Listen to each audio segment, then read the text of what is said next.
बिस्तर पर दर्द से बुरी तरह कराह रहा था। उसके पिता और नौकर ने उसके हाथों को पकड़ रखा था। वो बुरी तरह चीख रहा था, जिसे सुनकर कमरे के बाहर गांव के लोगों की भीड़ जमा हो गई थी।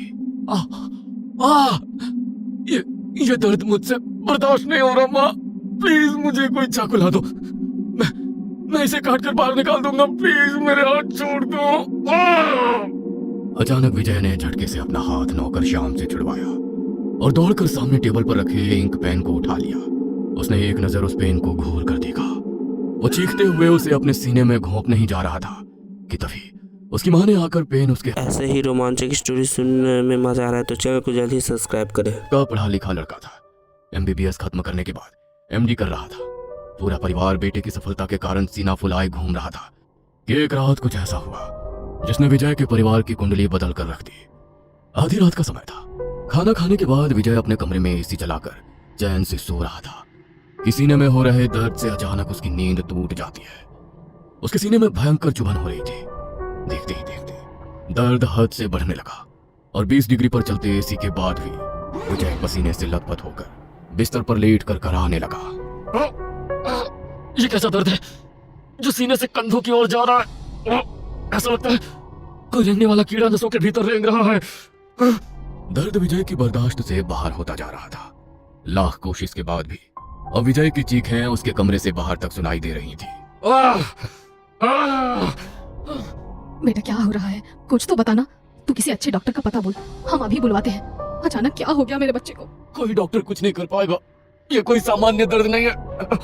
ऐसा लग रहा है कोई मेरी नसों को अंदर से कुरेद रहा है। लगता है मेरे सीने की नसें फट जाएंगी। विजय के मुंह से खून आने लगा था और दर्द से बेचैन होकर अब उसने अपने शर्ट भी उतार कर फेंक दी थी। ये क्या है जी? देख रहे हैं इसके खाल के नीचे कुछ रेंगता नजर आ रहा है। ये क्या बला है? ठीक कहती हो, यह तो किसी कीड़े जैसा लग रहा है। बेटे की हालत देखकर विजय के पिता ने कुछ ही देर में उसके जानने वाले काबिल डॉक्टर की टीम वहां जमा कर ली थी। लेकिन डॉक्टर ये देखकर हैरान रह गए कि विजय की सारी जांच एकदम क्लियर है। जो विजय महसूस कर रहा था वो कोई शारीरिक बीमारी नजर नहीं आ रही थी। मैंने कहा था ना कि कोई डॉक्टर मेरी मदद नहीं कर पाएगा। मैंने कहा था आप लोगों से, ये कुछ और ही है। लेकिन ये क्या है? मैं खुद ही इसी सवाल का जवाब ढूंढ रहा हूँ। इतना कहकर विजय दर्द से तड़प उठा। तभी कुछ ऐसा हुआ जिसके कारण वहां खड़े सभी डॉक्टरों और उसके परिवार की आंखें फटी रह गईं। विजय के सीने की त्वचा के नीचे कुछ लंबा और काला सा आकार तेजी से रेंगता दिखाई दिया। वो कभी बाईं पसलियों तक जाता तो कभी गर्दन की ओर चढ़ने लगता। मुझे लगता है हमें विजय को हॉस्पिटल शिफ्ट करना चाहिए। हम और इंतजार नहीं कर सकते, इसका शरीर नीला पड़ने लगा है। अगले 3 दिनों तक विजय अस्पताल में भर्ती रहा। दवाइयां देने के बाद भी दर्द कम होने के बजाय बढ़ता जा रहा था। रात होते ही उसके शरीर के अलग अलग हिस्सों में वही रेंगने वाली चीज दिखाई देने लगती। कभी हाथों में, कभी पेट में, कभी गर्दन में। कभी वो नसों से होकर उसके सर में चला जाता तो कभी उसकी आंखों में पहुंच जाता। हर बार विजय दर्द से बेहाल हो जाता और उसके मुंह से खून बहने लगता, आंखें लाल हो जाती और शरीर नीला पड़ने लगता। कोई दवा, कोई इलाज मानो उस पर काम नहीं कर रहा था। सुमेश, सुनना, मेरे कान में कुछ रेंग रहा है मेरे भाई। मेरे कान का पर्दा फट जाएगा। कुछ करो भगवान के लिए, कुछ करो। मुझे बेहोशी का इंजेक्शन दे दो, मैं ये दर्द बर्दाश्त नहीं कर सकता। सर, आई थिंक विजय ठीक कह रहा है। हमने अपनी हर कोशिश करके देख लिया है। जो रेंगने वाली चीज हमें खुली आंखों से दिखाई दे रही है, किसी भी अल्ट्रासाउंड, एक्सरे, ब्लड रिपोर्ट में पकड़ में क्यों नहीं आ रही? अगर हम उसका दर्द कम नहीं कर सकते तो कम से कम उसे नींद का इंजेक्शन ही लगा दीजिए। ठीक है, लगा दो इंजेक्शन। विजय की फैमिली को बुलाओ, मुझे उनसे बात करनी है। कुछ पता चला विजय कब तक ठीक हो जाएगा? आखिर ये क्या बीमारी हुई है मेरे बेटे को? अंकल, आप खुद एक डॉक्टर के पिता हैं, मजबूत इंसान है और समझते हैं कि हम डॉक्टर्स बस कोशिश ही कर सकते हैं। क्या हुआ है उसे? कुछ बोलोगे? पिछले 3 दिन में उसका वजन 13 kg कम हो गया। आंखें गहरे गड्ढों में धस गई है। शरीर से मांस गायब हो गया है। मुझे कहते हुए तकलीफ हो रही है, लेकिन शायद वो चंद दिनों का मेहमान है। आप अपने जानने वालों को बुलवा लीजिए। दवा काम नहीं कर रही, दुआ का ही सहारा बचा है शायद। हालांकि खबर किसी वज्रपात सी उनके सीने पर लगी थी। फिर भी खुद को संभालते हुए विजय के पिता ने फोन निकाला और पुरानी हवेली को मिला दिया। अम्मा, मेरा विजय। क्या हुआ मेरे लाल को? भगवान जाने क्या हुआ। तुम आखिर बार देख लो उसे, कल का कोई भरोसा नहीं। डॉक्टर है लल्ला मेरा, उसे कौन बीमारी पकड़ेगी? हिम्मत रख, सब ठीक होगा। मैं आती हूँ। अम्मा पहली गाड़ी से अस्पताल पहुंच गई थी। सामने बिस्तर पर जो लेटा था उसकी हालत देख कोई नहीं कह सकता था ये वही विजय है जो 3 दिन पहले तक अस्पताल में बैठा मरीज देख रहा था। जर्जर शरीर, बेजान आंखें, दादी ने विजय को एक नजर देखा और उनके माथे पर बल पड़ गए। वो लड़खड़ाती कमरे से बाहर आई और अपने बेटे के सामने जा खड़ी हुई। ये बीमारी नहीं है, इस पर मारण टोटका किया गया है। माँ, आप ये कैसी बातें कर रही हैं? आज के जमाने में ये कैसे हो सकता है? बरसों पहले अपनी आंखों से ये सब होते देखा है मैंने। उसके शरीर में भी ऐसे ही कुछ रेंगता था। बाद में पता चला कि किसी ने उसकी जान लेने के लिए तांत्रिक क्रिया करवाई थी। अगर अभी भी मेरी बात पर यकीन नहीं है तो यहाँ से सीधा घर चलो, तुम्हें खुद यकीन हो जाएगा। दादी की बात सुनकर विजय के पिता और माँ दोनों की आंखें हैरानी से खुली रह गई थी। घर पहुंचकर कमरा चेक करो विजय का, उसके बिस्तर या अलमारी में जरूर कुछ मिलेगा। विजय के पिता ने बेटे के बेड की अच्छे से तलाशी लेना शुरू किया। गद्दा चादर सब हटाने के बाद बेड के नीचे की तरफ उन्हें 2 नींबू लाल कपड़े में बंधे नजर आए, जिन पर लौंग को गाड़ा गया था। ये क्या है? ये कहां से आया? ये नींबू है जिनका प्रयोग टोटकों में किया जाता है।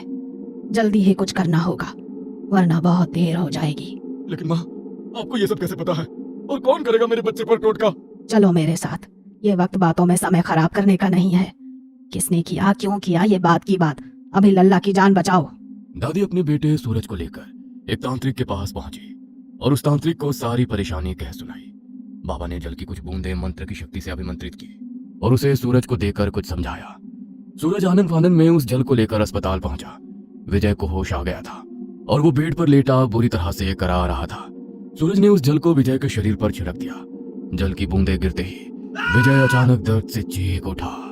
उसका शरीर ऐसे जल उठा मानो किसी ने तेजाब फेंक दिया हो। ये नजारा देख सूरज का चेहरा गंभीर हो गया। उसने साथ लाई भभूत विजय के माथे पर लगाई और तेज कदमों से फिर से बाबा के आश्रम पहुंच गया। आपका कहना सत्य था बाबा। जो मैंने देखा वो अप्रत्याशित था।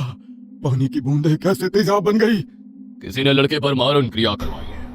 तंत्र के माध्यम से एक शक्ति इसके प्राणों से बंधी हुई है। जब तक उसे रोका नहीं गया वे धीरे धीरे इसकी नसों से गुजरकर अंदर ही अंदर उसके रक्त और मांस को खाती रहेगी और इसकी जीवन शक्ति को नष्ट करती रहेगी। लेकिन ऐसा कौन करेगा? विजय ने तो कभी किसी का बुरा नहीं किया। बाबा ने आंखें बंद कर ध्यान लगाया। दुश्मन बाहर का नहीं, घर के बहुत करीब का है। अगर सच जानना चाहते हो तो भीतर की ओर ध्यान लगाओ। अभी सबसे पहले वो स्थान ढूंढना होगा जहां पर यह क्रिया की गई है। क्या आपके घर के आसपास कोई शमशान भूमि है? हाँ, कुछ दूरी पर है। उसी शमशान की मिट्टी की बनी एक गुड़िया तुम्हारे आंगन में आम के पेड़ के नीचे गाड़ी गई है। जाओ और उसे लेकर यहाँ आओ। अगर आज शाम से पहले उसे नहीं खोज पाए तो मैं कुछ नहीं कर पाऊंगा। बाबा की बात सुनकर विजय के पिता दौड़ते हुए घर गए और आंगन में आम के पेड़ के नीचे खुदाई करने लगे। कई घंटों की खुदाई के बाद उन्हें एक लाल कपड़े में बंधा मिट्टी का पुतला दिखाई दिया, जिसमें विजय के बाल, नाखून और तस्वीर दबाकर मिट्टी में गाड़ा गया था। पुतले के सीने में लोहे की 7 कीलें ठोकी हुई थी। विजय के पिता उस पुतले को लेकर बाबा के पास पहुंचे। अस्पताल चलो, अपनी आंखों से देखना टोटका क्या होता है। अस्पताल पहुंचकर जैसे ही बाबा ने पहली कील निकाली, बाबा के सामने बेड पर लेटे विजय ने लंबी सांस ली। दूसरी कील निकली तो उसके शरीर में रेंगती हुई आकृति गायब होने लगी और 7वीं कील निकलते ही पुतले में अचानक आग लग गई और बाबा को एक झटका सा महसूस हुआ। उसी क्षण विजय के शरीर से मानो कोई भारी बोझ उतर गया। जले हुए पुतले के अवशेष लेकर बाबा ने एक ताबीज में भरकर अपने पास रख लिया। लेकिन बाबा, आखिर ये क्रिया किसने और क्यों की? और ये राख, इसका आप क्या करेंगे? ये क्रिया किसने की, इसका जवाब तुम्हारे अतीत में छिपा है। बस इतना समझ लो, अतीत में इसी टोटके ने तेरे किसी अपने की जान ली थी। उसी ने अपने जख्मों का बदला लेने के लिए ये किया है। और ये राख, इसका प्रयोग मैं इस क्रिया को वापस उसी इंसान पर उलटने के लिए करूंगा। तुम देखते जाओ उसका क्या हश्र होता है। बाबा की बात सुनकर दादी कुछ देर तक पत्थर बनी अपनी जगह खड़ी रही। कहते हैं ना, अपने अतीत से भाग पाना आसान नहीं होता। इंसान के बुरे कर्म कभी उसका पीछा नहीं छोड़ते। बरसों पहले मैंने एक बाबा के पास तंत्र मंत्र की सिद्धि ली थी। अक्सर गांव के लोग भूत प्रेत, बाधा, टोटका वगैरह की काट करवाने के लिए मेरे पास आया करते थे। मुझे भी लोगों की मदद करना बहुत अच्छा लगता था, लेकिन मेरे ससुराल में कोई मेरे इस काम को पसंद नहीं करता था। मेरी सास जेठानी, उन्हें यही लगता था कि मैं जाने क्या टोटका उनके ऊपर छोड़ दूंगी। इसीलिए ना वो मेरे घर आती, ना अपने बच्चों को मेरे घर आने देती। यहाँ तक कि मेरा छुआ पानी तक नहीं पीती थी। दिन बीत रहे थे, फिर एक दिन मेरे सामने एक ऐसी घटना हुई कि मुझे समझ ही नहीं आ रहा था कि इसका निपटारा किस तरह किया जाए। मेरे सामने एक लड़के को लाया गया जो मरणासन अवस्था में था। नई शादी हुई थी। पति की हालत देख उसकी नवविवाहित पत्नी दहाड़े मार कर रो रही थी और इसकी चीखों से मेरा कलेजा कांप रहा था। मैंने अपनी विद्या से ये तो जान लिया था कि ये कोई शक्तिशाली टोटका है जो किसी ने उस लड़के की जान लेने के लिए उस पर छोड़ा है, लेकिन मैंने सिर्फ काली नजर को काटने का टोटका ही सीखा था। ये तंत्र काट पाना मेरे बस का नहीं था। माई, मेरे पति की जान आपके हाथ में है। मैंने सुना है आप अपने मंत्रों से सब कुछ कर सकती हैं। बस किसी भी तरह मेरे पति को वापस पहले जैसा कर दो। मैं सारी जिंदगी आपके दरवाजे एक पैर पर खड़ी रहूंगी, आपके चरणों की धूल को अपने माथे लगाऊंगी। अपनी विद्या से उस टोटके का उपाय ढूंढने की मैंने बहुत कोशिश की, लेकिन मैं असफल रही। उस लड़की की हालत दिन पर दिन बिगड़ती जा रही थी। हट्टा कट्टा लड़का सूख कर ठूंठ हुआ जा रहा था। मैं जानती थी कि इस तरह के टोटके करके उन्हें एक विशेष जगह पर गाड़ दिया जाता है। जब तक वो गड़ा हुआ टोटका ना मिल जाए उसे काटना असंभव होता है। मैंने वो जगह खोजने का बहुत प्रयास किया, लेकिन बहुत खोजने पर भी मुझे वो जगह नहीं मिली जहां पर टोटका करने के बाद उसे गाड़ा गया था। इस लड़के पर मारण क्रिया की गई है जिसे काटा नहीं जा सकता, इसीलिए मैं अब इसका उतारा करूंगी। इस लड़के के आंगन की मिट्टी और किसी ताजी चिता की राख लेकर आओ। लड़के के बाल और नाखून भी लगेगा और उसके बाद मैं बताती हूँ कि क्या करना है। मैंने आंगन की मिट्टी लेकर एक कच्ची गुड़िया बनाई। उसमें उस लड़के के बाल और नाखून लगाकर एक मानव खोपड़ी में शमशान से लाई राख भरी और उसे उस लड़के के ऊपर से उतार कर उसके साथ बताशे और मिठाई रखकर चौराहे पर रखवा दिया। ख्याल रहे, चाहे जो हो जाए, इस उतारे को खुद से दूर किए बिना किसी की बात का जवाब ना देना। हो सकता है कोई शक्ति आकर तुम्हारा ध्यान भटकाने की कोशिश करे, लेकिन तुम्हें ना मुड़कर देखना है ना किसी की बात का जवाब देना है।